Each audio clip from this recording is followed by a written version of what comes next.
Herkese salam. Bugün sizinle birlikte 5. sınıf İngiliz dili səhifə 110 və 111 işləyəcəyik. Gəlin başlayaq. Birinci misalda yazıb ki, Look at the infographic from a school magazine on page 111 and check the current advance. Deyir ki, səhifə 101-də verilmiş məktəb maqazinində olan infoqrafikə baxın və düzgün variantları seçin. Gəlin ilk öncə infoqrafikə nəzər yetirək. Ən birinci burada yazılıb ki, Class 7 Survey, yəni 7A sinifinin sualları. Gəlin başlayaq. Burada yazıb ki, There are 12 girls and 22 boys in Class 7A. 7A sinifində 12 qız və 22 oğlan var. Ümumiyyətlə isə 34 şagird oxuyur. 22 play soccer. 22-si futbol oynaya bilər. 7 girls and 50 boys can play soccer. 7 qız və 15 oğlan futbol oynaya bilər. 5 girls and 7 boys can't play soccer. 5 qız və 7 oğlan futbol oynaya bilmir. 16 run, yəni 16 nəfər qaça bilir. 6 girls and 10 boys can run fast. 6 qız və 10 oğlan tez qaça bilir. 6 girls and 20 boys can't run fast. Daha doğrusu 12 boys can't run fast. 6 qız və 12 oğlan sürətli qaçamır. 21 dance. 21 rəqs edə bilir. 12 girls and 9 boys can dance. 12 qız və 9 oğlan rəqs edə bilir. 13 boys can't dance. 13 oğlan isə rəqs edəmir. 20 play basketball. 20-si basketbol oynayır. 8 girls and 12 boys can play basketball. 8 qız və 12 oğlan basketbol oynaya bilir. Bir də əgər diqqət yetirdinizsə, buralarda fərqli üsullarla göstərib.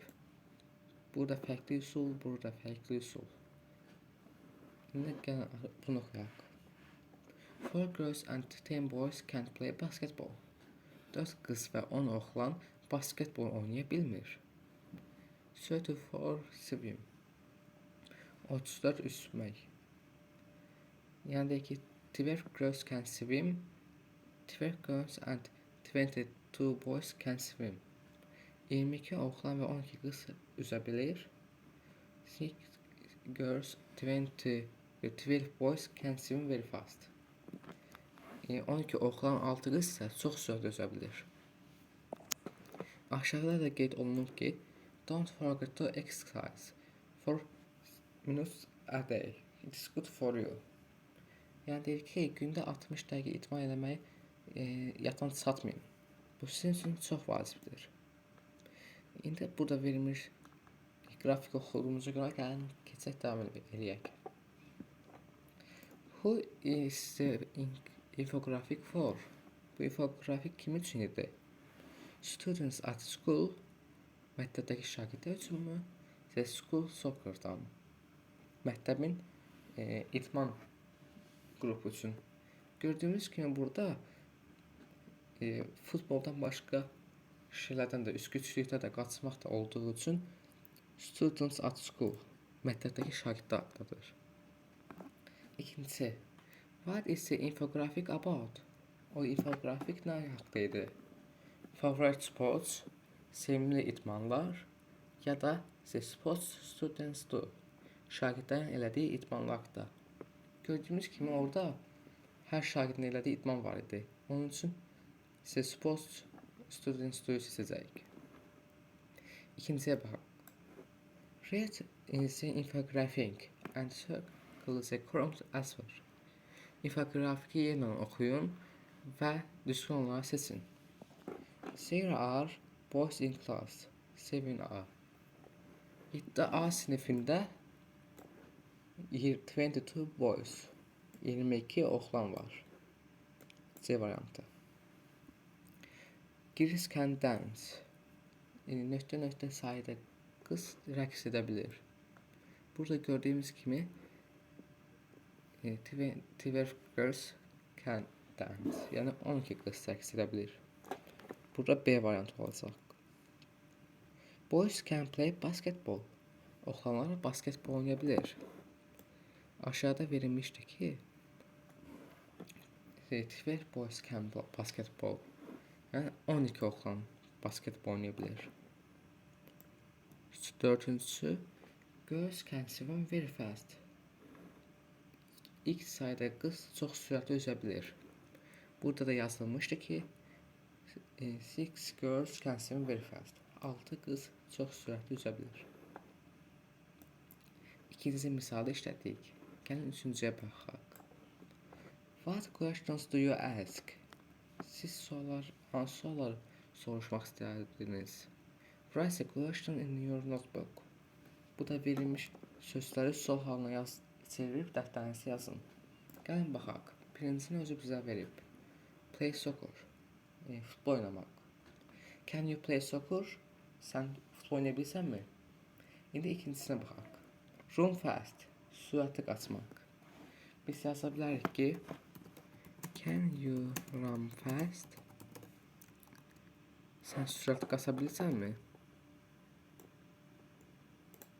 Üçüncüsü dance well. Buraya yaza bilərik ki can she dance well? O yaxşı rəqs edə bilirmi? Dördüncüsü play basketball. Bunda da yaza bilərik ki can he play basketball? Yəni o basketbol oynaya bilirmi?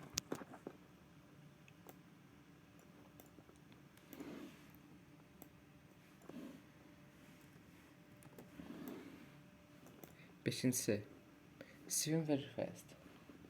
Buna yeni yazacaq ki can you swim very fast? Sən çox sürətli üzə bilirsənmi? Gördüyünüz kimi üçüncü misal yazdıq. Think, fikirləş. Do you sports with your family? Who? Sən ailənlə idman edirsənmi? Kimlə edirsən? Why are sports good for you? İdmanlar sizin üçün nə üçün yaxşıdır? Bu suallar sizin özünüzə aid olduğu üçün bu suallara özünüz yazacaqsınız. İndi gəlin mən proyektə baxaq. Project task. Burada ümumi olaraq deyir ki, aşağıdakı verilmiş infoqrafikə bənzər bir infoqrafik düzəltin. Burada sizin yoldaşlarınız hansı idmanlar elədiyi haqda olsun. Sonra isə bunları bir-birinizə verərək ən yaxşı hansı olduğunu qərarlaşdırın. Bugün sizinlə birlikdə 5-ci sinif ingilis dili səhifə 110 və 111 işlədik. Gələcək videolarımızda görüşmək ümidi ilə. Hələlik.